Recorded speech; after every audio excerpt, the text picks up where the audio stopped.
Hello, and welcome to Whatever Wednesday with Burkhart Books, the podcast. I'm your host, Dianne Burkhart. I hope you'll subscribe and join me every Wednesday for, well, whatever. Let's get on with our show today. Hello and happy Wednesday, everyone. Thank you for joining me on this beautiful Wednesday, March 30th, 2022. Today we have got a great podcast for you.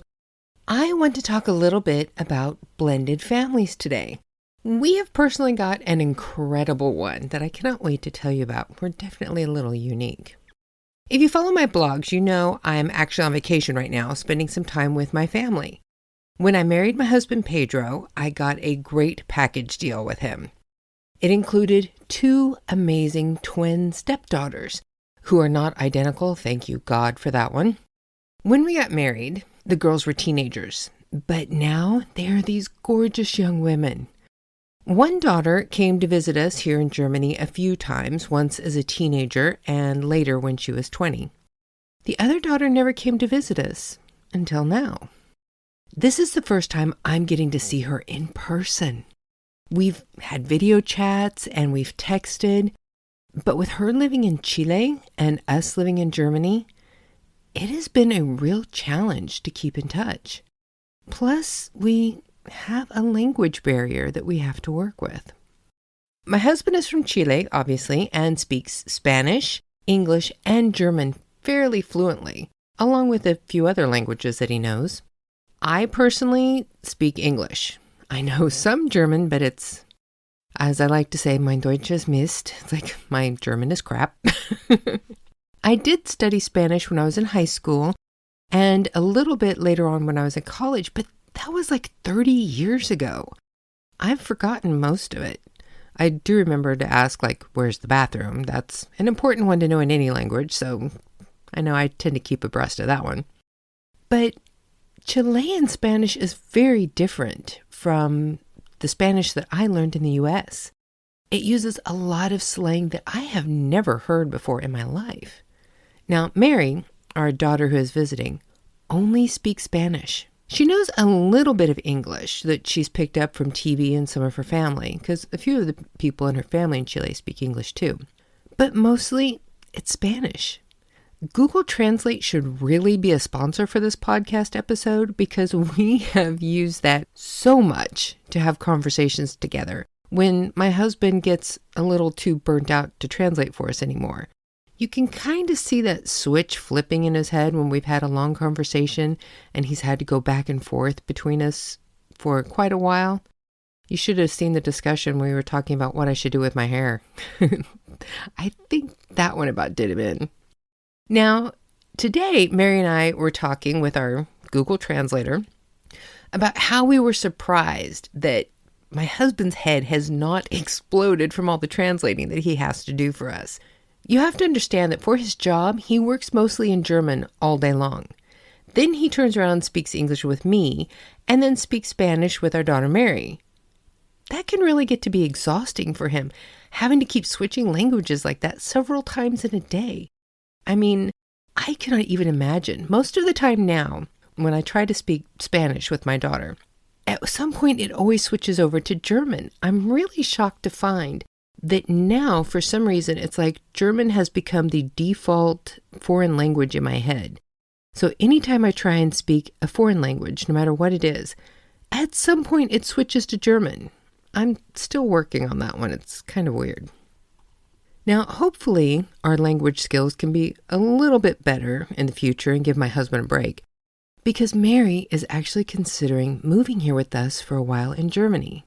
She's trained as a barber and has been working for a while, and she wants to open her own shop. We all agree that she would likely do better with her business here in Germany, so now we're just trying to work out the details and see if it would really be what is best for her and her future. I personally really admire her drive. She wanted to work as a barber and went to school, got her education, and went right to work. She didn't let anything stop her from her plan. I personally think that deserves support. My husband had been encouraging her to learn English so that she could speak to me, but I think she should focus on learning German first so that she could speak to me in German and also be able to speak to everyone else here in Germany too. She and I have been practicing a little bit of German together, and she's picking it up rather quickly. I think it really helps that the basic structure of the German language and the Spanish language are so similar, where when she's trying to learn English, it's very different. And one of the things, too, about me helping her practice her German is it helps me, too.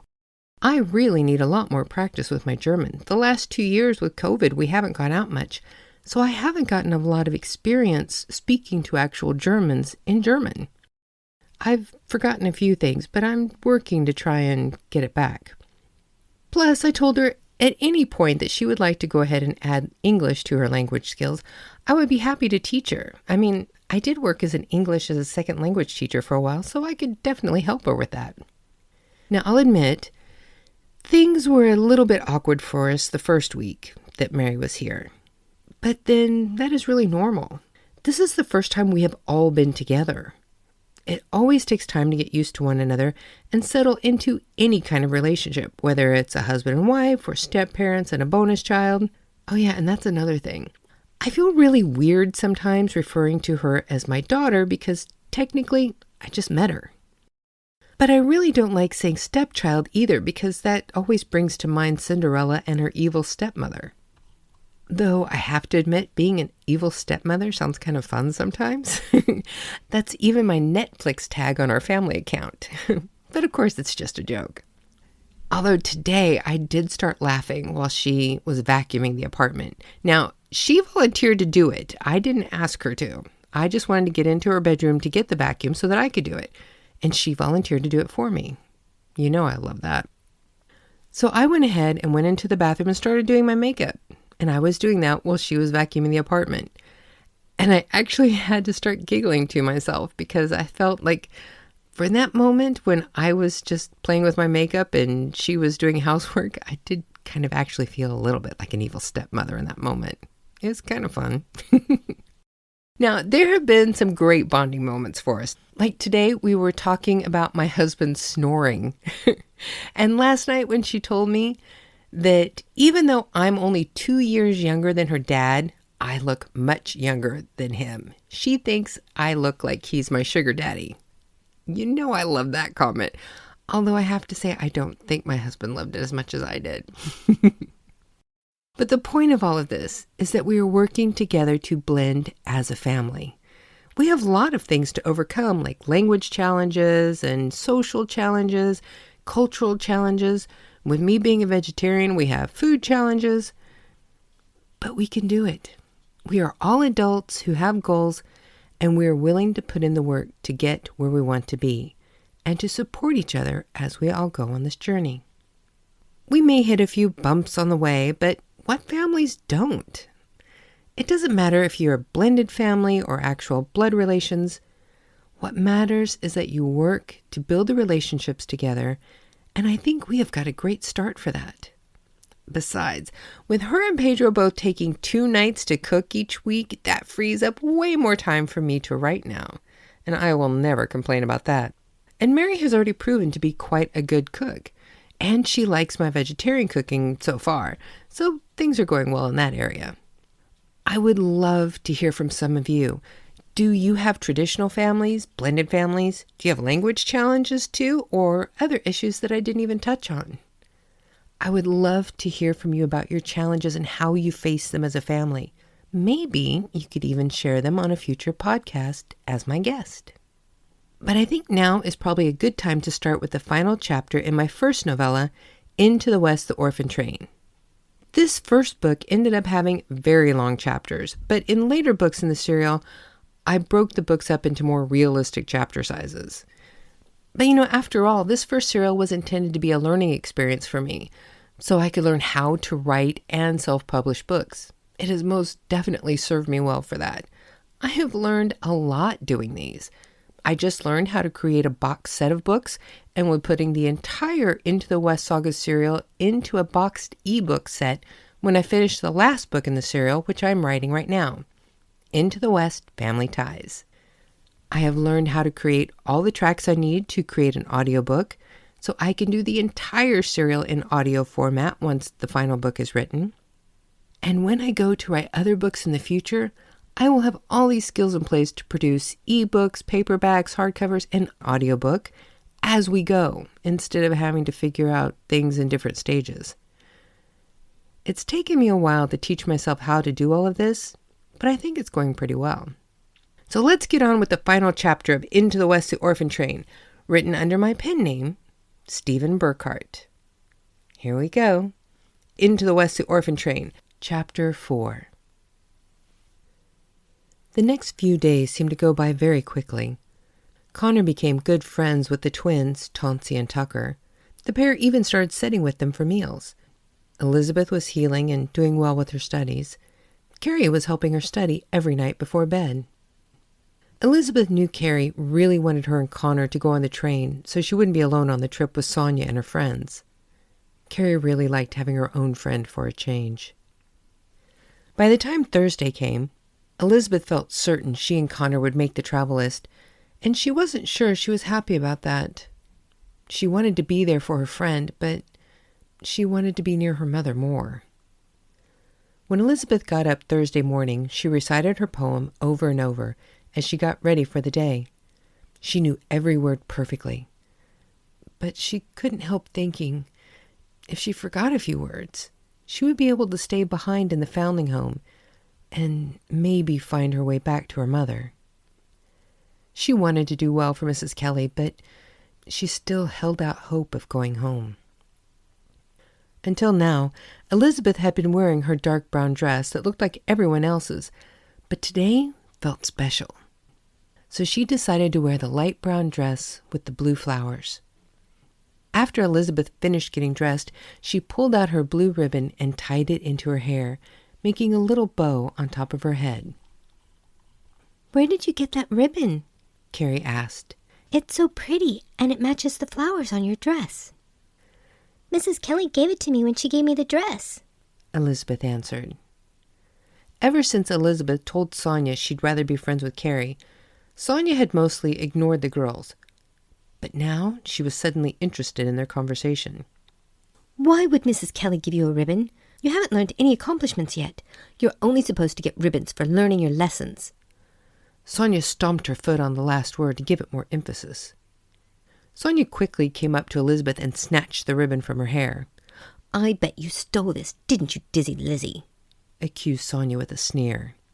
Sonia steadily inched her way toward the hallway as she continued to taunt Elizabeth. "I'm sure you stole this, and I'm going to tell Sister Mary Claire on you." As she spoke the last word, Sonia turned and ran from the room, taking Elizabeth's ribbon with her. Elizabeth didn't know what to do. Ignoring the pain it caused, she took out running after Sonia, but the older girl was faster. By the time she reached the downstairs lobby, Sonia was handing the ribbon to Sister Mary Claire. Elizabeth was frozen in place on the last step of the staircase and could only stare as Sister Mary Claire turned to glare at her. When she saw who it was Sonia was tattling on, the sister grimaced. Her mouth turned down into a sneer and her nostrils flared like she smelled something pungent. "Miss McBride, come here," said Sister Mary Claire with obvious disdain. Elizabeth slowly stepped off the last step and made her way across the room toward the nun she feared most. When she was about 3 feet from Sister Mary Claire, Elizabeth curtsied and said, "Yes, sister?" Sister Mary Claire held the ribbon out for Elizabeth to see and asked, "Were you in possession of this ribbon?" Again, Elizabeth curtsied and said, "Yes, sister." In this home, ribbons are given to girls for learning their accomplishments. Since you have yet to be tested, one can only assume you stole this from another girl. Do you have any idea the punishment for stealing in this home?" asked Sister Mary Claire indignantly. Elizabeth started to cry at the thought of being punished by this woman again, but she knew she still had to answer her question. She curtsied again and in a quiet, shaky voice said, "No, sister." Sister Mary Claire stood up very tall and clasped her hands in front of her. A pose Elizabeth had come to realize meant the sister was particularly upset. In a loud voice Elizabeth was sure was meant to embarrass her by letting everyone know she was being accused of stealing. The sister said, "The punishment for stealing anything in the foundling home is 15 lashes. However, seeing as how this is your second offense in your first week here, I think it would do your wicked soul good to endure 20. Elizabeth was so frightened at the thought of having to suffer 20 lashes from this woman. She was frozen in place. She wanted to protest and tell her Mrs. Kelly had given her the ribbon, but all she could do was stand there and cry. Elizabeth finally forced herself to look up. She opened her mouth to speak, but saw the wicked smile on Sonia's face and couldn't find her voice. The girl was clearly enjoying Elizabeth's fear. She turned to the nun. The look of disgust on Sister Mary Clare was giving her renewed fear. Elizabeth was too frightened to defend herself and just closed her eyes and wept. About this time, Mrs. Kelly came out of her office. "What on earth is going on here?" she asked, looking around the lobby at the scene before her. Seeing the state Elizabeth was in, she immediately went to her and hugged the little girl to her leg as she looked at the sister and asked, "What's going on?" This child was caught stealing, and I am about to punish her, said Sister Mary Clare. "Stealing? I find that hard to believe. What is she accused of stealing?" Mrs. Kelly asked.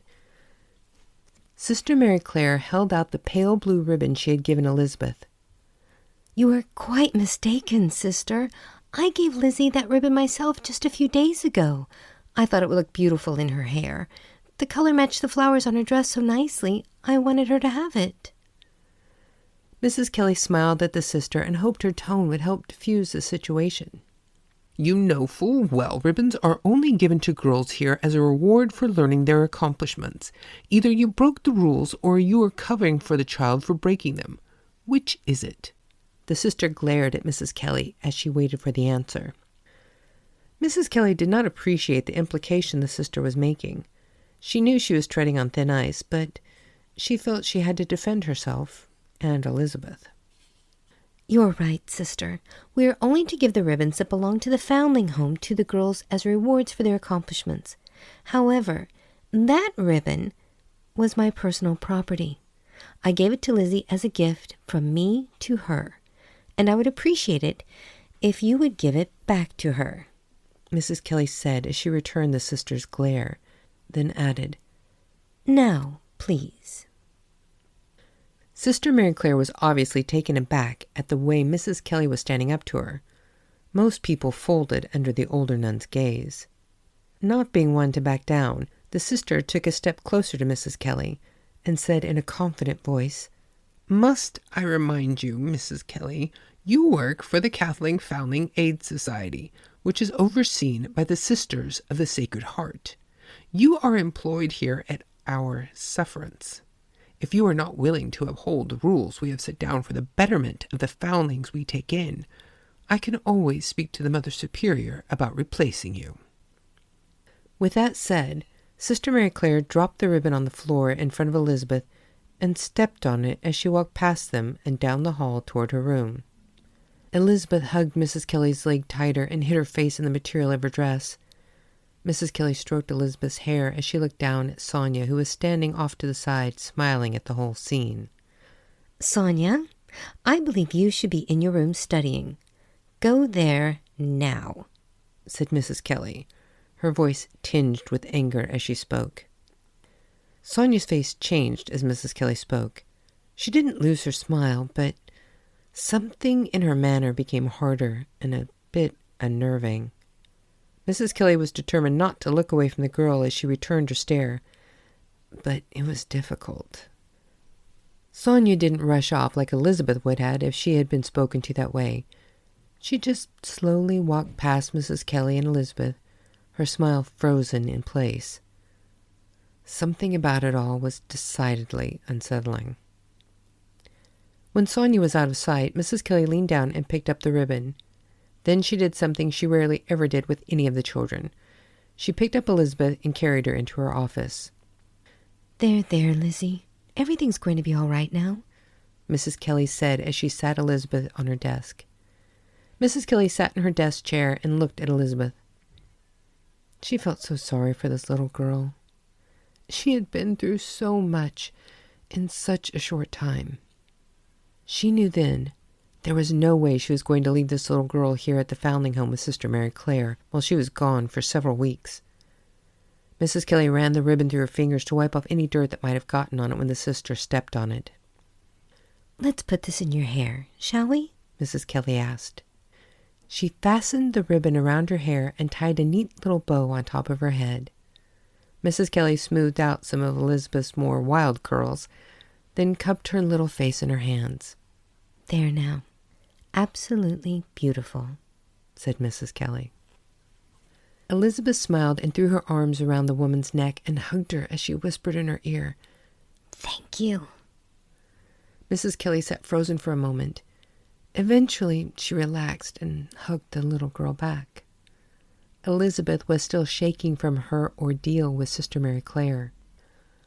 Only moments before, Elizabeth wanted to purposefully fail her exams today so she could stay behind and have more time to find her way back to her mother. But things were different now. The thought of being left behind in the Foundling Home with Sister Mary Clare, while Mrs. Kelly was not here to help, scared Elizabeth more than anything in the world. As much as she missed her mother, she was afraid of Sister Mary Clare more. She wanted to do whatever she could to be on that train with Mrs. Kelly. And I think this is where we're going to stop for today. Be sure to check back with our episode next Wednesday when we have more of Chapter 4 of Into the West, the Orphan Train by me under the pen name Stephen Burkhart. Thank you for joining me today. I hope you have a fantastic rest of your Wednesday today. And thank you for joining me, Dianne Burkhart, with today's Whatever Wednesday from Burkhart Books.